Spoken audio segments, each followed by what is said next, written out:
দিছোঁ T army পোৱাৰ বাবে। এতিয়া তোমাৰ নামটো কি আছিলে প্ৰথমতে কোৱা? মোৰ নাম বিষ্ণু মুণ্ডা। বিষ্ণু মুণ্ডা, হয়। এই মোৰ লগৰ বিষ্ণু মুণ্ডা আজি টি আৰ্মিত তেওঁ চিলেকশ্যন হৈ ট্ৰেইনিং পাছ কৰি ঘৰলৈ উভতি আহিছে। তেওঁক অশেষ কংগ্ৰেচুলেশ্যন দিছোঁ। আৰু তেওঁ আমাৰ সমাজলৈ সুনাম কৰি আনিবলৈ সক্ষম হৈছে।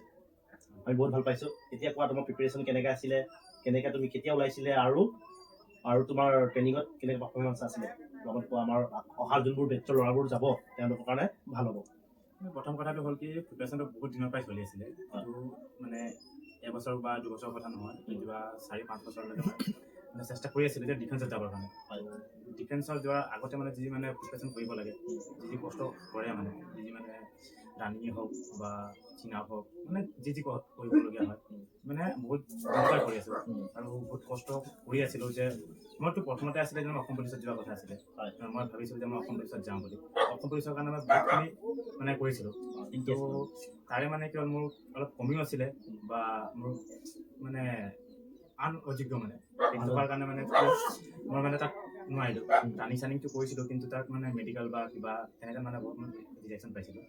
তথাপিও মানে মই হাৰ মনা নাই যে মই নাযাওঁ বুলি। কাৰণ এবাৰ হাৰি যোৱাৰ পাছত মানে মানুহে ভাবে যে নহয় বোলে এবাৰ বা দুবাৰ হাৰিলোঁ, তাৰপিছত মনোবলটো ডাউন হৈ যায় ন।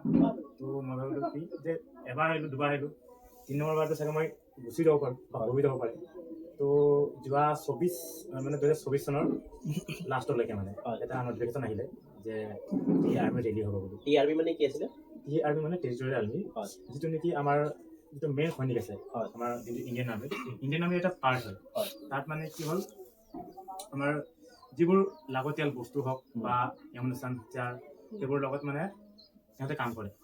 মানে ইয়াৰ পৰা তালে নিয়া বা কেতিয়াবা মানে কি হ'ল তোৰ কিউআৰটিও যায় বা মানে চব ধৰণৰে হেৰি কৰে। আপোনালোকৰ মেইন কামটো কি থাকে টি আৰ্মিৰ? মেইন কামটো হ'ল কি এতিয়া এৰিয়াত মানে কেতিয়াবা কি হ'ল যেতিয়া VIP কোনোবা যাব বা কোনোবা ইয়াৰ পৰা তালৈ বস্তু নিব, তাক চিকিউৰিটি কৰা।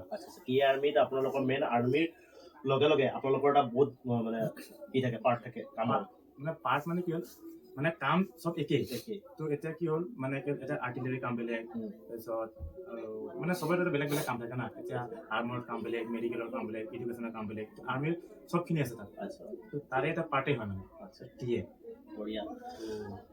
মানে চব একে ধৰণেৰে হয়। আমাৰ যিবোৰ ট্ৰেইনিঙৰ পৰা ধৰি পিনি চবখিনি একেই হয়। এজ কিমান লাগে টি আৰ্মিত যাবলৈ হ'লে? এতিয়া এটা ভাল কাম কৰিছে কি যে যিটো আমাৰ অগ্নিবীৰ হওক, এটা মানে কি ইণ্ডিয়ান আৰ্মিৰ এটা হেৰি হয়, তো তাত লাগে মানে 21 বছৰলৈকে মানে 21 বছৰলৈকে দিব পাৰে। কিন্তু ইয়াত এটা ভাল হেৰি আছে যে ইয়াত 42 ইয়াৰ্ছলৈকে দিব পাৰে। টি আৰ্মিত 42 ইয়াৰ্ছলৈকে মানে এপ্লাই কৰিব পাৰে। তো তাত আৰু ছাৰ্ভিচ ইয়াৰটো তাত পাছত আহে, 42 ইয়াৰ্ছলৈকে আহি এপ্লাই কৰিব পাৰে। মানে দৰমহা পাতি পুৰা একে থাকে নেকি? দৰমহা পাতি A to Z একে থাকে। মানে আপোনাৰ কৈছো ন, আপুনি যিটো ইণ্ডিয়ান আৰ্মি এটা পাৰ্টছ হয় মানে ইয়াত যেনেকে দৰমহা দিয়ে চেম তেনেকে দিয়ে। ৰেগুলাৰ যেনেকে আছে ইয়াতো তেনেকে আছে। ইয়াতো আপোনাৰ ৰেংক বাঢ়িব পাৰে। মানে ইয়াত খালি কি হ'ল সুবেদাৰলৈকে ৰেংক বাঢ়ে মানে সুবেদাৰলৈকে, হায়েষ্ট সুবেদাৰলৈকে। আৰু যিটো ৰেগুলাৰ নহয় সেইটো সুবেদাৰ মেজৰলৈকে যায় মানে অকল একটা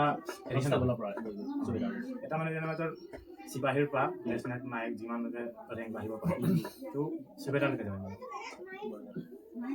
অশেষ ধন্যবাদ থাকিলে যি আৰু আগন্তুক দিনলৈ ভালকৈ আগবাঢ়ি যাওক, কাম কৰি যাওক, আমাৰ দেশৰ সুনাম কৰি আনক। সেইসকলে আপোনাৰ টুপিটো আপোনাক এবাৰ পিন্ধাই দিব।